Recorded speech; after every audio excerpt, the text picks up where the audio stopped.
good evening. It is June 14th, 2026, and right now, the south lawn of the White House has been turned into something nobody ever expected. A full UFC Octagon, a 92-foot towering structure called the Claw, thousands of seats, and 7 professional fights. President Donald Trump is celebrating his 80th birthday with an actual UFC event on the White House lawn. But at the exact same time, across America, thousands are pushing back hard. This is not just a birthday party. This is a cultural earthquake, and we're breaking it all down right now. Picture this. It's Flag Day. It's also the unofficial start of America's 250th anniversary celebrations. And President Trump, turning 80 today, has decided to mark the occasion in the most Trumpian way possible.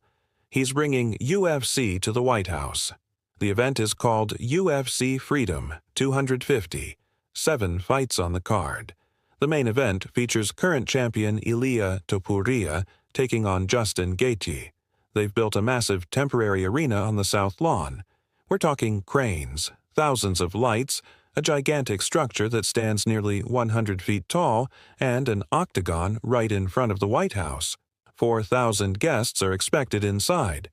There's even talk of a big fan fest nearby. This is historic. This is unprecedented. And whether you love it or hate it, you cannot look away. Let's talk about the scale of this thing. They didn't just throw up a ring. They constructed a full-blown entertainment complex on the most famous lawn in America. Heavy machinery has been working around the clock. Security is extremely tight. UFC CEO Dana White, a longtime ally of the president, is personally involved. And President Trump himself has been hyping it up.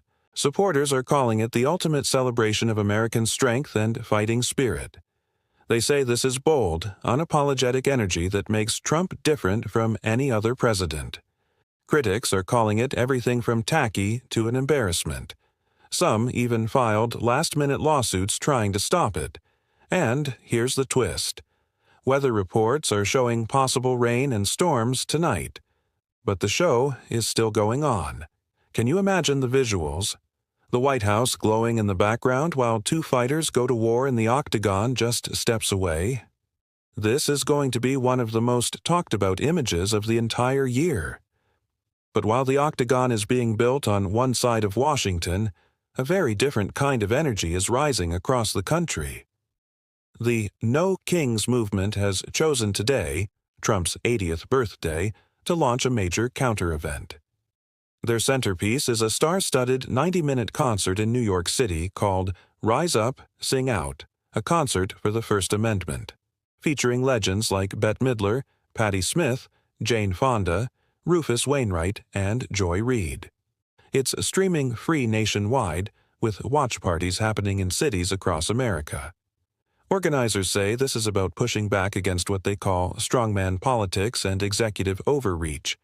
They're framing today as a day to celebrate democracy, not spectacle. So, on one hand, you have the most powerful building in the free world hosting cage fighting. On the other, you have Hollywood stars, musicians, and thousands of Americans gathering to say they want a different kind of America. This is the split-screen reality of 2026.